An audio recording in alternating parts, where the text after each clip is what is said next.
Hello there, friends. Today is another true crime video. I know it's a day late. I said every Saturday in October would be true crime. Well, life happens, and this week was kind of busy, kind of chaotic. Some things happened that I'm not going to get into.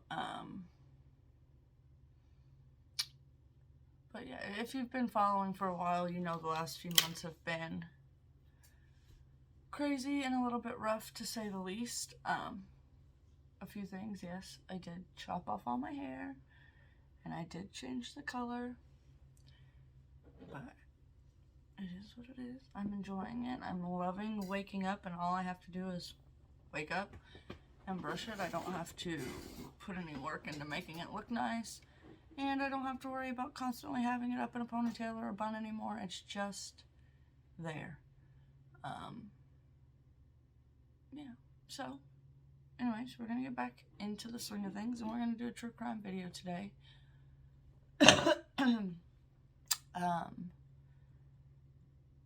We're gonna do the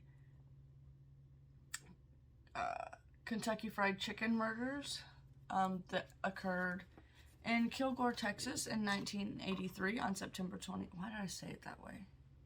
Listen. The Kentucky Fried Chicken murders that occurred in Kilgore, Texas on September 23rd, 1983.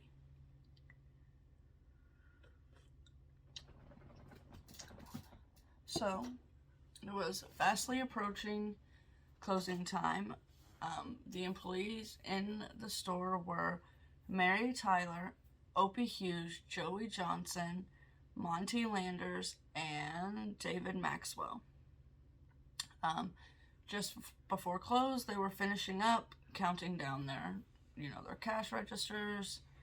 And I guess, I don't know if it's still like this at KFC, but back then you would call the local franchise headquarters and call in your numbers for the day, how much money was made, and all of that.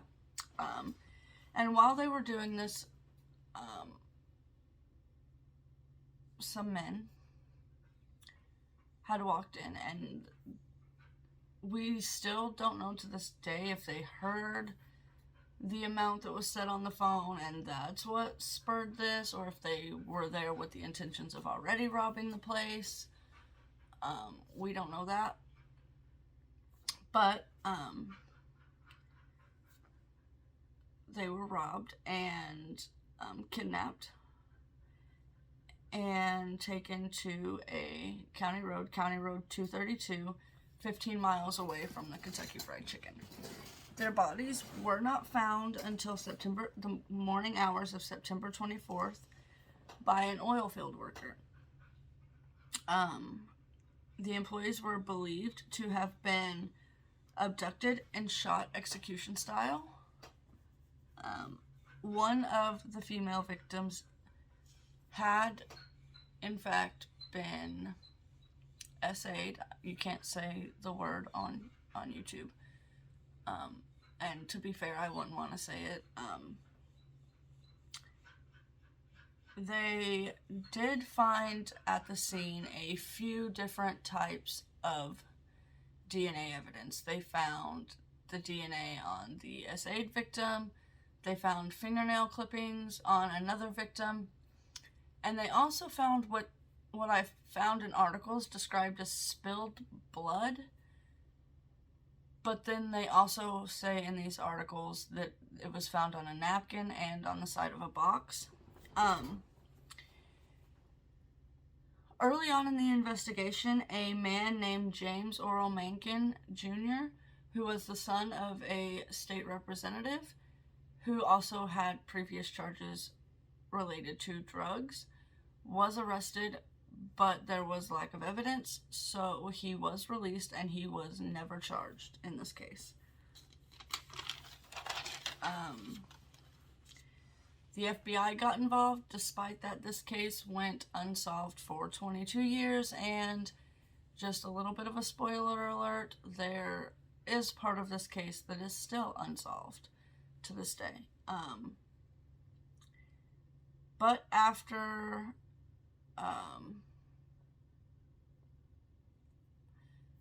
about 22 years-ish. Texas Attorney General Prosecutor Lisa Tanner did DNA testing, or sent off for DNA testing of the evidence that they found at the scene, and it came back to 2 men who were well known by police. Those 2 men were cousins Daryl Hartsfield and Romeo Pinkerton. Daryl was 44 and Romeo was 47. At the time this DNA testing was done, Hartsfield was already serving a life sentence for aggravated perjury in a completely different case, a different scenario.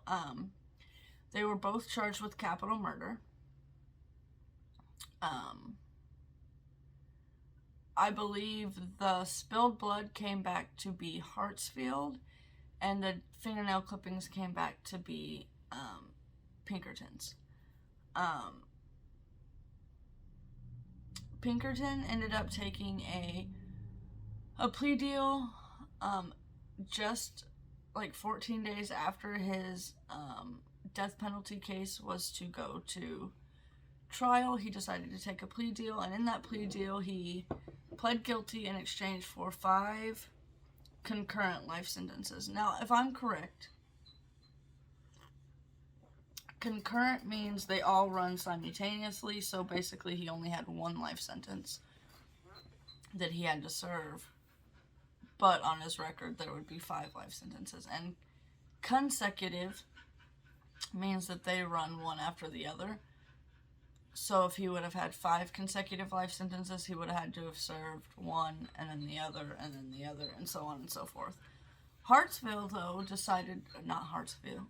Hartsfield decided he was going to take his to trial. He thought he could beat it. There was a gas station attendant who did testify against Hartsfield in his trial, saying that just 3 days after the KFC murders, that gas station right down the road had been robbed, and it was robbed in a similar fashion to the KFC. It just didn't end in murder. I need some kind of true crime-y cup to drink out of my coffee. That's what I need.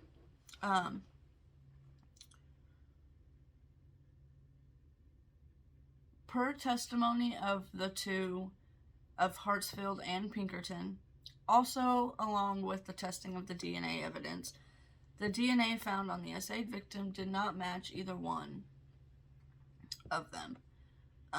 And the 2 men also stated at the end of both of their trials that basically there was a 3rd man involved. They never gave up the information, the name of the 3rd party, but we know that they're not really lying about that because the DNA evidence suggests that there was a 3rd party victim involved.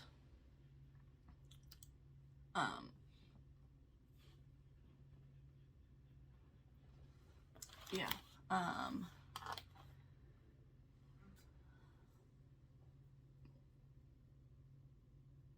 So that part of the investigation is still ongoing. I do know that at their last parole hearings, they were both denied parole. I believe it's Hartsfield is due up for parole again in 2023, and Pinkerton is up for parole in 2024.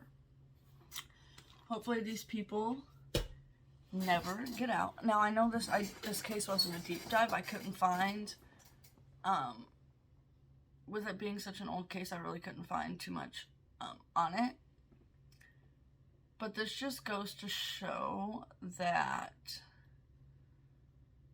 even the things that investigators find that seem insignificant now, because, like, we can't test that, we should still be taking the evidence because eventually it can be tested.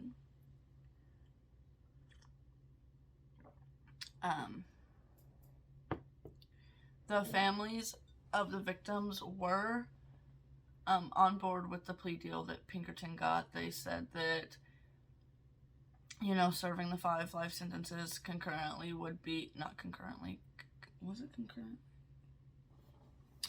Let me look at my notes. My brain's not working. Yeah, concurrently. the 5 concurrent life sentences would hopefully, with them getting justice, would bring them closure and help them move forward. Not move on, but move forward. And I just think this goes to show that we shouldn't be giving up on cases that aren't so easily solved. At least there was some form of justice. I don't know. I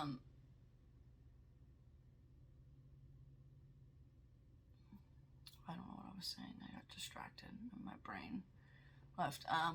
But yes, even though the third man is still walking free and was never caught, the people of Kilgore would prefer that this case now just be left in the past.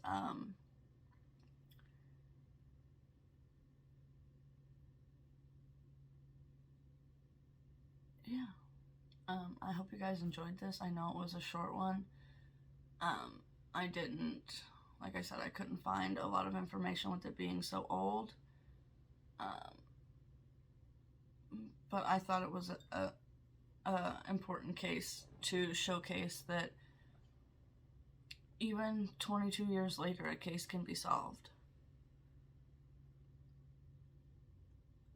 If you guys know of any true crime related to food, whether that be the victims were turned into food, a scam involving food, murders that happened at restaurants, or crimes that happened at restaurants, let me know down below. I'd love to cover them for you. I would love to do another deep dive, but I think that will come in November when I'm not doing them once a week. Maybe I'll just do one at the end of November and take the whole month to research one. I don't know which one that is yet, but I do know that maybe it'll be a more recent one. That way it's easier to find information on it. But yeah, alright. I love you guys. I'm praying for you. I hope you enjoyed this. And I will see you next time. Bye-bye.